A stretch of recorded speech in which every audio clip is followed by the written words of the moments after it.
Do you ever feel like you know where you want to be in your career, your creativity, your life, but you're not quite there yet? That's what we're talking about today. I've been participating in this Poem a Day challenge for the month of April, which is National Poetry Month. You get a prompt every day and you write a poem. And one of the things I love about this challenge is that it forces us to create daily, which I know can be challenging sometimes. And so it's forcing me to create daily, which is so much fun. But what it's also doing is it is highlighting for me that I have so much more to learn about poetry. So I've been thinking a lot about Ira Glass's taste gap.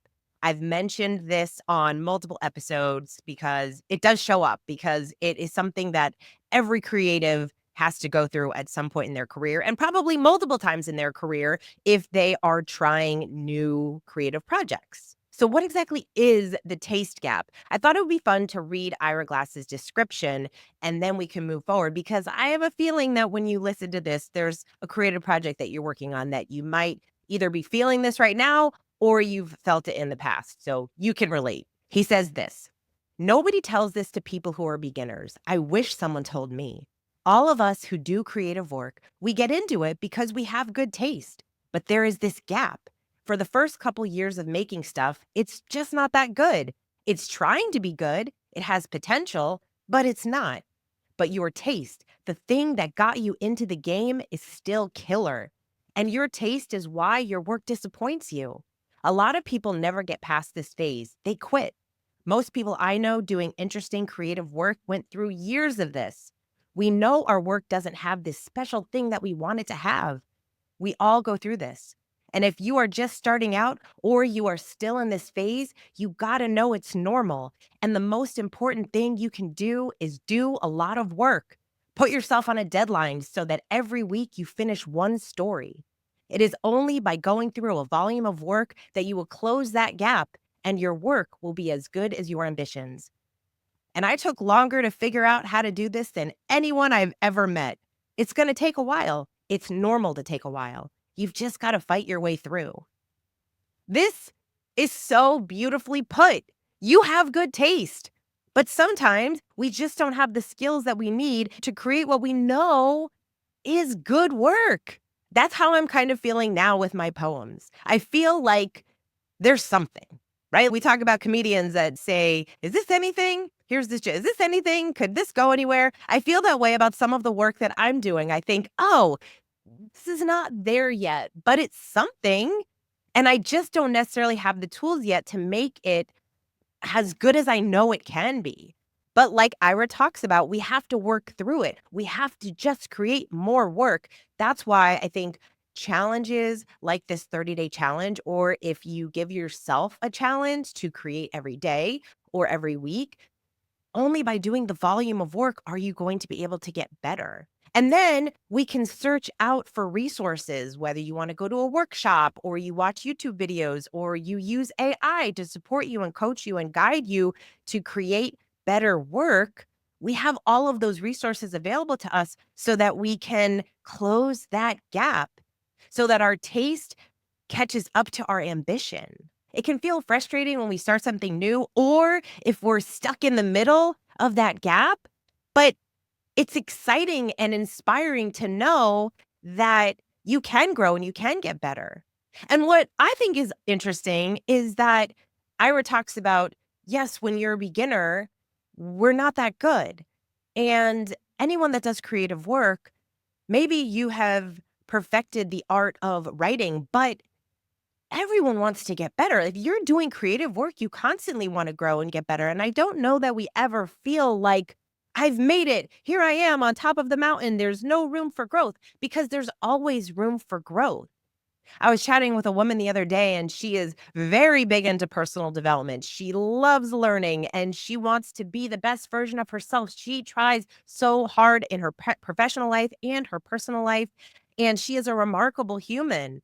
And when I sit down and chat with her, she's constantly talking about how, well, I can't take on this new role, or I am not ready to be in a relationship yet because I still need to grow. I still need to learn. I'm just not where I want to be. And that is amazing. However, we also need to give ourselves credit for where we are, what we've learned, and the person we are today because we can move forward in these new opportunities, put ourselves in these situations to help us grow. So, yes, continually learning and continually working on ourselves personally and professionally, but knowing that we are able to step into these new roles. There's no reason why we shouldn't try bigger, better projects, that we shouldn't put ourselves out there to get out of that comfort zone, to try something new. And yes, we sometimes will have to go back and start over because we are a beginner in something new, but that is the perfect place for us to grow. We love making progress. We love seeing the changes in ourselves and our creative friends that are also doing work and the growth that they have, the growth that we have, and the growth that we get to have together. I recently had a phone call with a friend of mine, an old friend I haven't spoken to in years. He is in his 70s and he had gone away and moved to North Carolina. And I haven't talked to him in years because he was in a very different phase of his life. And he called me and he said, I'm working on this project. And I said, wait, what is going on? Where are you? Are you back? And he actually moved back to South Florida and he's working on this really incredible project downtown to help redevelop downtown. And I said, "What are you doing? I thought you moved away and you had this new life." But he was so excited about this opportunity to be part of a really creative, interesting project. We have all these different phases in our life and we get to learn and grow from all of them. And that is what is so exciting about living a creative life and tapping into your curiosities and working on projects that you're excited about that really infuse you with energy because you're excited to see where it's going to go. And sometimes those projects mean that we have to start over or we're starting something new and we don't necessarily have all the tools or resources that we need, but there is this opportunity for growth. So, where are you in your life? When it comes to the taste gap, are you at the beginning of something that you're trying? Are you in the middle where you're still trying to figure it out? You're not necessarily as good as you want to be, but you see that vision of who you could be. You see that vision of this creative project that you're working on, and you know it has potential. And maybe you are at the top of your game and you can so relate to when you look back and you think, oh my gosh, when I started, I knew nothing. And now I have gone through all of these different experiences and I am at the top of my game in this one particular area. I used to feel way more frustrated about the taste gap because I just want to get there. I want to reach the destination. I want to be on the top of the mountain.